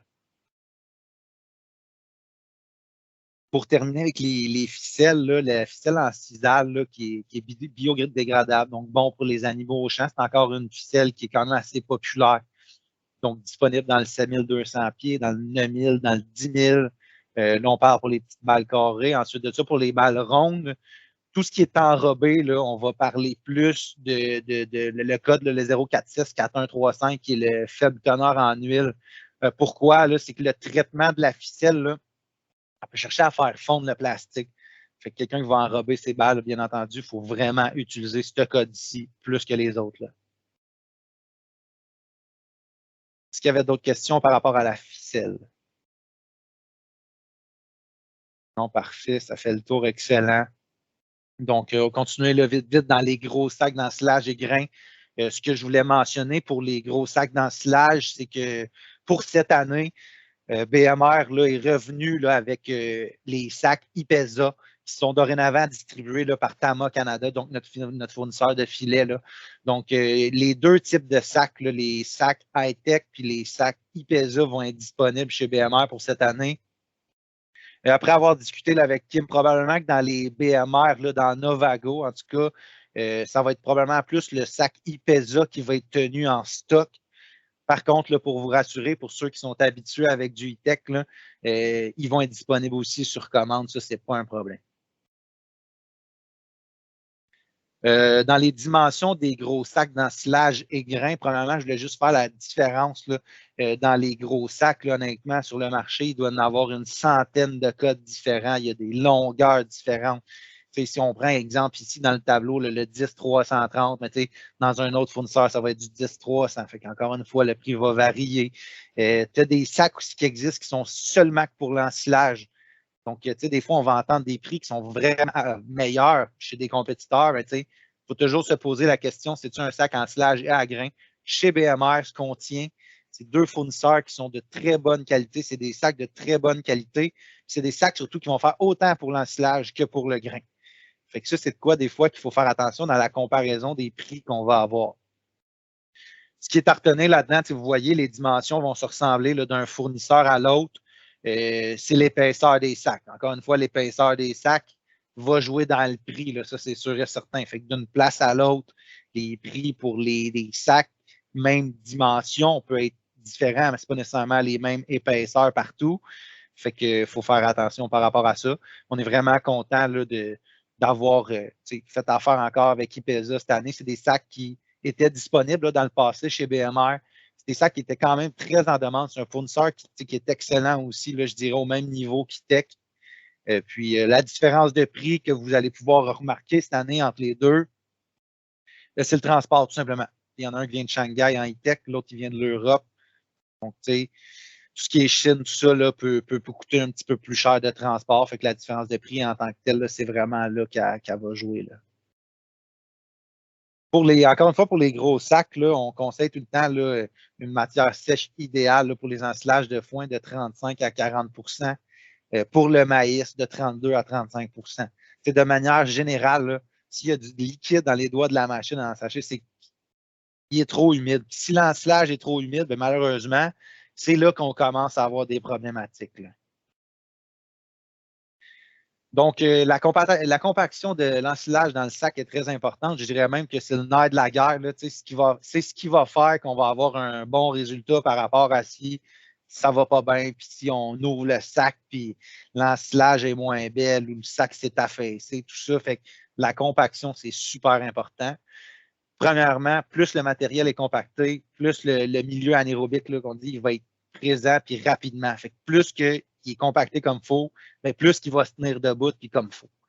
Ensuite de ça, plus le matériel est compacté, plus la qualité de l'ensilage est bonne. Donc ça, c'est simple. C'est un petit peu le même principe que pour les silos bunkers, par exemple. Là.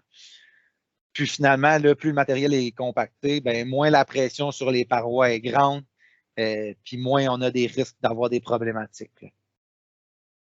Vous voyez des petits exemples ici, des photos là, de mauvaises pratiques ou de sacs d'ensilage mal compactés ou d'ensilage trop humide. Comme vous pouvez voir sur les photos, ce qui risque d'arriver, c'est que quand l'ensilage est trop humide, l'eau qui va se former va aller vers le bas, fait que le sac il va venir comme plus triangulaire, on va dire. C'est là que ça crée, comme sur la photo qu'on voit, là, la deuxième au milieu, c'est un hyper-étirement. Fait que là, le sac, là, avec la migration de l'eau vers le bas, ben, il va tendance à aller comme sur la photo, sur la droite, là, éventuellement, à rompre tout simplement. C'est soit qu'on va se ramasser avec des hyper-étirements ou soit qu'on va avoir un sac qui va se rompre complètement. Fait que ça, c'est quand même de quoi il faut faire attention. On a mis aussi des petites photos, là, autant de mauvais emplacements de sac puis de bon emplacement de sac. Ce qui est important de comprendre, c'est que l'endroit où on va l'installer, ben, ça peut jouer un rôle. T'sais, si on prend les photos dans un champ de maïs qui vient d'être coupé, où il y a du coton là, qui peut mettre la pression en dessous du sac, on pourrait finir par avoir des trous de l'infiltration d'eau. Ce n'est pas l'idéal. Sur la deuxième photo, on voit là, on ouvre le sac en plein milieu d'une flaque d'eau. Encore une fois, vous conviendrez que ce n'est pas l'idéal. Puis sur la dernière, non plus, il ne faut pas faire exprès de mettre le sac dans une pente. Fait que ça, c'est des exemples d'emplacement qui ne seraient pas idéal. Par contre, ici, on voit des sacs qui ont été placés dans des endroits propres, nettoyés, que ce soit une slate de béton ou pas. Tant que c'est nettoyé, il n'y a rien qui va chercher à percer le sac par en dessous, puis tout ça, on devrait avoir un résultat là, qui est pas mal meilleur avec un emplacement de sac qui est adéquat. Là. Ces photos-ci, tout simplement pour vous montrer là, les résultats des bonnes pratiques. C'est le nerf de la guerre, là, comme je disais. Là, plus le sac est bien compacté, qui est dans un endroit propice, ça, on va avoir les meilleurs résultats possibles, les meilleurs rendements avec notre ensilage, moins de pertes. Même principe pour le bunker là, à droite là, qui était bien compacté. On le voit là, ici que ce client-là a utilisé la nouvelle toile de mur. Là, je vais y revenir un petit peu plus tard, mais pas d'infiltration d'eau par les côtés, pas de bactéries qui se créent, un bunker qui est bien compacté. C'est la recette gagnante, là, vraiment. Là. Maintenant, pour les toiles d'ensilage, rien de nouveau là-dedans, encore une fois. Toujours disponible là, dans le blanc-noir, dans vraiment plusieurs dimensions, aussi dans le noir-noir. Dans le blanc-noir, je le conseille plus là, pour les ensilages, justement, là, pour le blanc qui va refléter le soleil. Là. Les longueurs plus communes que vous allez retrouver dans le BMR près de chez vous, ça va être souvent du 2400, 3200, 4000 puis 5000. Mais après ça, vous le voyez ici, là, il y a plusieurs longueurs qui sont disponibles. Tout se commande chez BMR à la maison mère. Là, fait que, advenant le cas où vous avez un besoin particulier, contactez votre BMR près de chez vous, puis ça va être possible de commander ces produits-là. Vous voyez, tous des produits, en tout cas pour la plupart, c'est 6 millièmes d'épaisseur. Fait que c'est une bonne toile. Puis dans le noir-noir, on peut aller même jusqu'à du 8 millièmes, qui est quand même un petit peu plus épais. Là. Maintenant, les sous-couches, je voulais en parler des sous-couches parce que, bizarrement, en magasin, puis pour l'avoir vécu aussi là, au succursale de Joliette et Saint-Jacques, on va vendre plus de polythène d'ensilage que de sous-couches. Mais techniquement, un ne va pas sans l'autre, je dirais. Tu sais, la sous-couche, c'est super important de l'installer sur notre ensilage, de couper l'oxygène qui va chercher à rentrer à l'intérieur. Fait qu'on l'utilise vraiment pour couper l'oxygène. Puis par la suite, on vient utiliser le polythène là, qui va être tout simplement là, une toile qui va protéger cette sous-couche-là, qui va être à l'abri des intempéries, puis tout ça. Fait que c'est vraiment important, là, honnêtement, les sous-couches des installés. Puis on ne parle pas de produits super chers, là, 40. Si je me rappelle bien, là, une sous-couche, là, 40 par 100, là, ça doit valoir à peu près 90$. Là, je ne veux pas dire n'importe quel prix, mais pour la différence, puis je vais vous montrer des photos plus loin aussi, ça vaut la peine d'en installer. Là. Je vais juste revenir aussi à cette diapo-ci pour montrer, là, dans ce cas-ci, vous voyez là, sur la photo à droite là, les petits sacs à gravier là, qui ont été mis dans le bas, là, juste pour s'assurer que la toile ne bouge pas, que ce soit super étanche. Tout ça. Fait que ça, c'est un produit aussi complémentaire qui est disponible chez BMR, qui n'est pas nécessairement connu de tous. Fait que je voulais en parler aujourd'hui. Puis aussi, je voulais parler des parois de pneus. Les parois de pneus, là, très important, très utile. Puis d'année en année, c'est toujours la même problématique, c'est toujours la même affaire. Chez BMR, nous, on a des commandes déjà placées chez les fournisseurs, on a des vannes qui vont arriver. Vous le savez, là, quand vous en utilisez puis une bonne quantité. Fait que ce qui arrive d'année en année, moi, je prends exemple sur Joliette, là, je finissais tout le temps par avoir des appels des gens qui avaient besoin de parois de pneus pour demain matin ou pour dans une semaine. Tout ça pour dire dans pas longtemps. Puis ce qui arrive souvent, c'est que c'est un genre de produit qui finit par être BO très rapidement. Puis dans le fond, la production de ces parois de pneus-là, les fournisseurs n'ont comme pas assez pour nous fournir. Fait que les premiers clients qui vont avoir commandé dans un placement, par exemple, ou en début de saison, ben, c'est eux qui vont en avoir. Puis ceux qui vont en vouloir quelques jours avant, là, ben, on finit quasiment tout le temps par en manquer puis par pas en avoir. Fait que je faisais juste tout simplement le mentionner là, pour votre information. Pour terminer avec cette diapo-ci, la toile là, en une étape qui est la toile combo qu'on appelle la toile combo qui est disponible depuis quelques années déjà, qui gagne à être connue honnêtement. Donc, on sauve une étape. La toile, elle vient déjà avec la sous-couche. Donc, c'est un polythène d'ensilage simplement de 5 millièmes avec une sous-couche de 1,6 millième. Fait que ces toiles combo-là, c'est un excellent produit. On sauve du temps. Puis, si on fait la comparaison d'acheter un polythène puis d'acheter une sous-couche par rapport au prix de la toile combo, ben, on se rend compte assez vite que ça s'équivaut pas mal en termes de prix. Par contre, en termes de temps, c'est plus rapide. Là, on sauve une étape tout simplement là, dans l'installation. Fait que ces produits-ci, ça va être disponible là, vraiment tout le temps dans le blanc-noir, 2400, 24-200. Si vous les voyez à l'écran, là, les photos. Souvent, encore une fois, en succursale, ça va être les longueurs plus standard, je dirais, 24, 32, 40 puis 50 par 100. Mais vous le voyez, là, si vous avez besoin d'une autre longueur, ils sont disponibles dans le placement en promotion actuellement. Gênez-vous pas pour les commander. Puis moi, je mets quasiment plus l'emphase sur ce produit-là que les polythènes en tant que tel. Mais rendu là, c'est votre choix, là, vraiment. Pour terminer avec les sous-couches, même principe qu'à l'habitude, là, les grandeurs qui vont être tenues en magasin, là, ça va être vraiment du 40 par 100, 50 par 100 en général. À part de ça, vous voyez les autres longueurs qu'on peut avoir, mais normalement, ça va être plus sur commande spéciale. Là. Donc, si j'ai mis quelques petites photos là, pour vous illustrer là, la différence entre quelqu'un qui aurait utilisé une sous-couche puis un autre qui n'aurait pas utilisé de sous-couche. Vous voyez sur la première photo en haut à gauche, je vous dirais que le premier pied et demi là, ou 2 pieds même de l'ensilage, il est moisi. Fait que déjà en partant, c'est une perte là, c'est une perte qui aurait pu être empêchée pour un 90$ de sous-couche. Là. Ensuite de ça, on voit dans le bas complètement la partie plus foncée, que ça a comme été plus compacté que le reste du bunker. Fait que, je vous le disais, là, la compaction, c'est ce qui est le plus important. Donc, c'est sûr et certain qu'il faut faire très attention à ça. Alors que sur les 3 autres photos, puis on le voit très bien sur la dernière photo en bas à droite, là, l'ensilage est beaucoup plus belle, premièrement, très bien compacté. pas de perte ou quasiment pas de perte le long des murs, sur le dessus. Donc, ça, c'est sûr que c'est la recette du succès, puis c'est dans un monde idéal, là. La nouveauté, c'est nouveau, si je ne me trompe pas, depuis l'an passé, les toiles de mur. Les toiles de mur, là, c'est une dimension. Vous voyez le code à l'écran, là, 13 pieds par à peu près 165 pieds. C'est une toile qui n'est pas tellement connue, mais qui gagne à être connue justement là, pour l'installation le long des murs. Si on ne veut pas avoir d'infiltration d'eau par les parois, pas de bactéries qui commencent à jouer là-dedans, tout ça. Ça peut être une bonne idée d'installer des toiles de mur comme ça. Puis c'est pas, je ne vais pas m'avancer avec les prix là, parce que je ne le sais pas par cœur, mais ce n'est pas quelque chose de super cher non plus. Mais c'est de quoi là, qui gagne à être connu et qui devrait de plus en plus être utilisé, là. Donc, c'est pas mal ça pour ça. En terminant, les bâches à foin. Les bâches à foin, il n'y a pas grand-chose qui a changé dans les dernières années. Toile en polythène renforcée, fait que autrement dit, c'est parmi les bâches les plus robustes sur le marché, là, avec un traitement UV là, qui va faire en sorte qu'ils vont être plus durables à long terme.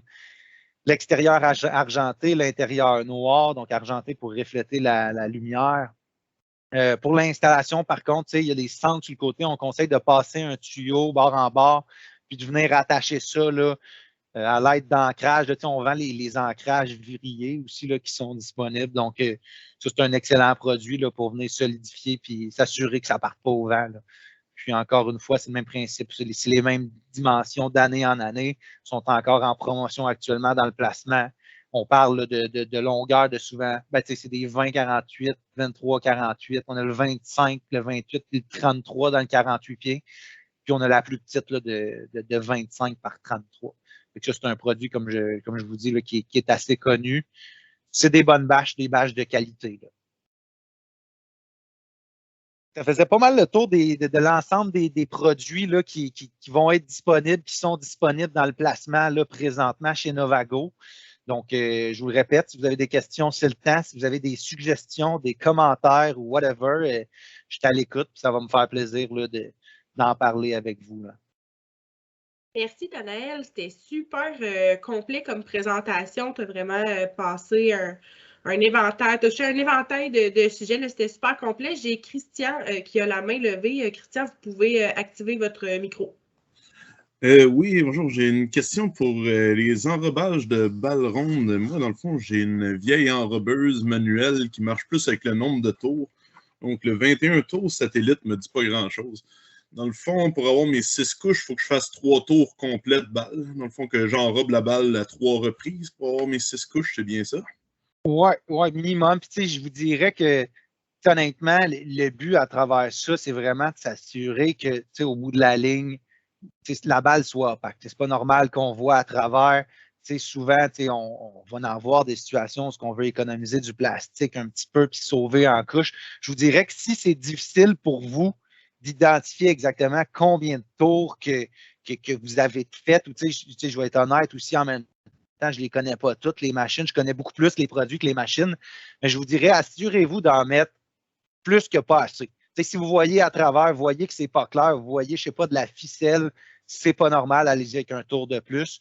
Mais je vous dirais oui, minimum. Puis, pour des enrobeuses qui peuvent être des fois un petit peu plus vieilles, tout ça, ça peut être une bonne idée des fois d'y aller avec une pellicule là, qui va s'étirer un petit peu plus, ou même là, dans ce cas-ci, une pellicule comme la MaxTech 1.2 là, qui est un petit peu plus épaisse, là, donc qui risque moins là, d'avoir de problématiques avec ça, là. OK. Puis aussi, as-tu une différence sur le nombre de tours entre de l'ensilage et du foin sec? Ou c'est pas mal le même nombre de tours pour faire le même job? Ben, je vous dirais que c'est pas mal le même tour, mais l'ensilage, c'est encore plus important de garder là, le bon taux d'humidité à l'intérieur. Puis à ce niveau-là, je vous dirais que le principe que la balle soit super étanche puis bien enrobée, c'est encore plus important que, mettons, pour du foin sec, là. Fait que, ça ne me tente pas de commencer à dire, bon, ben, faites un tour ou deux de plus. Mais ce que je peux vous dire, c'est que faites peut-être plus attention. OK, merci. Bienvenue. Merveilleux. Ben, j'espère que ça a répondu à votre question, Christian. Puis, si jamais il y en a qui ont d'autres questions, vous pouvez lever la main, utiliser le chat comme on vous semble. Puis comme Nathanaël, tu le disais tantôt, ils peuvent toujours aussi se référer à leur conseiller commis en magasin dans le BMR qui est le plus près de chez eux. Puis si jamais il y a des questions qui sont peut-être plus pointues, etc., ben eux pourront communiquer avec toi là, sans problème aussi, là.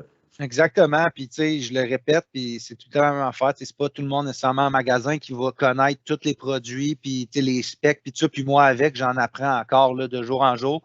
L'important, c'est d'en parler quand on a des problématiques, quand on a besoin de quoi que ce soit. Moi, je suis très à l'aise de le dire. Si je n'ai pas la réponse à une de vos questions, on va la trouver, la réponse, puis on va finir par vous répondre pour offrir le meilleur service possible, là.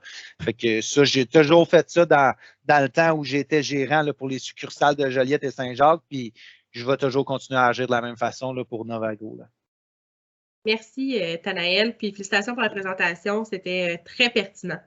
Je vais poursuivre. Comme il n'y a pas de l'air d'avoir... Ah, il y a une main levée, Guy Pelletier, expert conseil chez nous. Guy, tu peux activer ton micro. Oui, bonjour Nathanaël. J'ai des clients qui ont des problèmes des fois avec, mettons, des gros sacs d'ensilage, là. C'est des problèmes d'oiseaux ou d'animaux qui vont sur le dessus du sac et qui passent, qui font des trous. Y a-t-il une toile, y a-t-il quelque chose qui peut être mis pour travailler contre ce problème-là? C'est sûr que, honnêtement, les problèmes d'oiseaux, puis tout ça, on les entend là, aussi pour les boudins, on les entend aussi pour les tubes étirables. Normalement, il ne devrait pas avoir de problème quand il n'y a pas de surétirement. Après ça, est-ce qu'il y a une solution optimale? Est-ce qu'il y a une toile qu'on peut rajouter par-dessus? Tout ça, c'est à la discrétion du client vraiment. Mais ça ne devrait pas être le cas. On entend ça, on a déjà entendu aussi des problèmes de rongeurs. Il y en a qui vont mettre des stations d'appât. Il y a toutes sortes de petits trucs un peu, comment je dirais ça, homemade si on veut. Mais en réalité, le point est que ça ne devrait pas arriver, là, un problème là, de corneille qui va percer le sac puis jouer là-dedans puis tout ça. Là. Hey, je m'excuse, est-ce que je peux intervenir? Oui. Allô, Guy? On a des toiles de protection pour tubes et sacs d'ensilage à notre succursale de Saint-Lin. Donc, quand il y a de la demande un peu partout, on peut les transférer. On en a une certaine quantité dans 3 formats différents. C'est une toile qui est comme quadrillée, comme les toiles de protection pour les petites remorques, des fois qu'on voit noires, là, ben, c'est un peu le même principe. C'est un quadrillage comme en fibre de verre qu'on peut dérouler. C'est des dimensions assez longues. Voilà. Super. Ça s'appelle comment, tu disais? Toiles de protection. Dans le système informatique, là, on les trouve de cette façon-là. Merci beaucoup. Si j'ajouterais, Guy, si jamais tu as des demandes par rapport à ça, justement, là, fais signe à Kim parce que ce n'est pas le genre de produit qui est disponible partout non plus. Là. Super.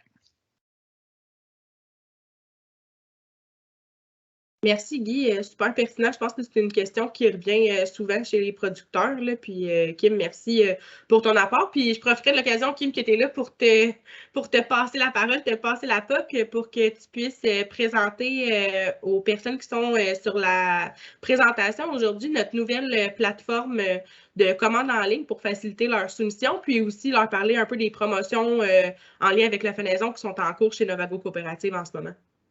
Oui. Parfait. Alors, j'imagine que si je prends le partage d'écran, ça va enlever peut-être le partage de Nathanaël, ça se peut-tu? Oui, on te laisse aller. Nathanaël, tu peux enlever la présentation. Puis Kim, on devrait voir. Oui, Kim, on voit ton écran super bien. Super. Donc, oui, c'est ça. Dans le fond, cette année, on a le nouvel outil pour prendre les commandes en ligne, un peu comme le même principe que la volaille. En fait, on a commencé à prendre des commandes en ligne pour la volaille et puis ça fonctionne super bien. Les résultats, je pense, ont démontré que 50% des commandes ont été prises en ligne l'année passée suite au développement de cet outil-là. Donc, on a décidé d'aller de l'avant pour la fenaison avec le même principe. Donc, c'est quand même assez simple. Le courriel, l'adresse à rentrer dans votre outil de recherche, c'est tout simplement novagoboutique.com/fenaison. puis vous allez arriver directement à la page d'accueil. On peut tout de suite déjà parler de la promotion qui est en cours en ce moment, qui est affichée ici. Donc, possibilité d'économiser jusqu'à 5 on parle d'un escompte palette plus un escompte paiement qui vous donne au total 5 d'escompte. La date limite pour profiter de ces escomptes-là, c'est le 7 février. Et puis, voilà, vous pouvez aller voir là, de quoi il s'agit, mais normalement, vous devriez avoir eu un téléphone de votre succursale ou d'une personne près de chez vous. Si ce n'est pas le cas, vous pouvez prendre les devants puis téléphoner là, pour connaître la promo. Ils vont vous rediriger vers la personne ressource là, pour votre secteur. Donc, voilà. Alors, l'outil est assez simple. On a subdivisé les produits comme la pellicule. Ensuite de ça, vous avez l'onglet pour les tubes, les filets, la ficelle. Ici, on a les gros sacs, les toiles. Et finalement, les accessoires comme les bâches, sous-couches et les capes et les sacs. Donc, vous pouvez tout simplement vous rendre dans l'onglet du produit que vous souhaitez avoir une soumission, en fait. Une fois que vous cliquez, vous avez l'image du produit, la description. Donc, c'est bien de savoir déjà à l'avance c'est quel genre de produit vous souhaitez avoir sur votre soumission. Si vous hésitez, vous pouvez toujours appeler en succursale là, pour savoir, hey, moi, les autres années d'avant, c'était quel produit que vous me vendiez. Des fois, on ne le sait pas tout le temps, puis ça change ou on hésite. Vous pouvez tout simplement appeler. Donc, le plus populaire, c'est la Grisonne Plus multicouche 5 couches dans le 30 pouces. Donc, on voit qu'il est ici. Tout ce qu'on a à faire, c'est de cliquer sur « Ajouter à ma soumission ». Et là, on voit que je l'ai déjà faite pour question de test. Mais je pourrais, là, juste pour le plaisir, ajouter, exemple, un 20 pouces à ma soumission. Alors, en cliquant ici sur « Ajouter à ma soumission », la quantité vient de se transférer dans un panier d'épicerie, comme on dit, en stand-by. Ensuite de ça, si vous avez besoin de filet, on rajoute le filet. Mettons qu'on va dans la Grisonne standard, tiens. On clique là. Alors là, ici, on a des options. On a le choix entre le 48 pouces ou le 51 pouces, donc 48 pouces. On donne la quantité. Et puis, on est ouvert à toute suggestion d'amélioration. Comme je vois, bon, OK, c'est mentionné ici. Alors, on voit que c'est 16 boîtes à la palette. Donc, si vous avez besoin de 14 filets, mais qu'il y a une escompte palette, bien, vous pouvez voir là, que pour 2 filets de plus, vous auriez l'escompte palette. Alors, voilà, on va en mettre 3 pour les besoins de la cause. Et ainsi de suite. Ça va comme ça. Une fois que vous avez complété de choisir vos items, vous pouvez venir cliquer en haut, voir ma demande de soumission. Et tout devrait s'y retrouver. Et là, c'est comme la validation de vos produits. Si vous voulez modifier, vous pouvez encore le faire rendu à cette étape-là. Ici, maintenant, ça, c'est ce qu'on a de besoin pour vous donner, vous acheminer votre soumission finalement. Donc, ici, on vient sélectionner le magasin avec qui on fait affaire. Pour les gens de Joliette-Saint-Jacques, vous pouvez voir qu'ils n'apparaissent pas. Donc, pour le moment, on va essayer d'organiser les livraisons à partir de d'autres succursales pour votre secteur, soit à l'Assomption, Saint-Lin ou Saint-Barthélemy. Bref, à vous de voir qu'est-ce qui est le plus pratico-pratique pour vous. Exemple, qu'on va au BMA Pont-Rouge, tiens. Ici, le nom de la firme, l'entreprise, ben, ça nous facilite les choses là, quand c'est mentionné, mais ce n'est pas obligatoire pour avoir la soumission. Numéro de membre, encore une fois, ça nous facilite la tâche, on n'a pas à le chercher au système. Le contact est nécessaire, alors vous entrez votre prénom, votre nom. Ici, l'adresse courriel, super important parce qu'on vous retourne la soumission par courriel. Et si jamais il y aurait une erreur de frappe ou qu'on a de la difficulté à vous retourner la soumission par courriel, bien, le numéro de téléphone devient essentiel pour vous rejoindre, là, pour vous en faire part. Donc, adresse courriel, numéro de téléphone, votre nom, c'est vraiment des incontournables qu'il faut absolument mettre. Et le magasin avec qui vous voulez faire affaire. Et ensuite, vous cliquez sur « Envoyer ». Le délai de réponse, écoutez, on est dans l'année 1. je ne ferai pas de promesses. Par contre, là, on est là-dedans, on est à l'affût de tous ces courriels-là en ce moment. Donc, puis on veut que ça fonctionne bien. Donc, on va tout faire là, pour répondre dans le meilleur délai possible. Voilà. Merci, Kim. Donc, on vous invite à aller voir le novagoboutique.com/fenaison.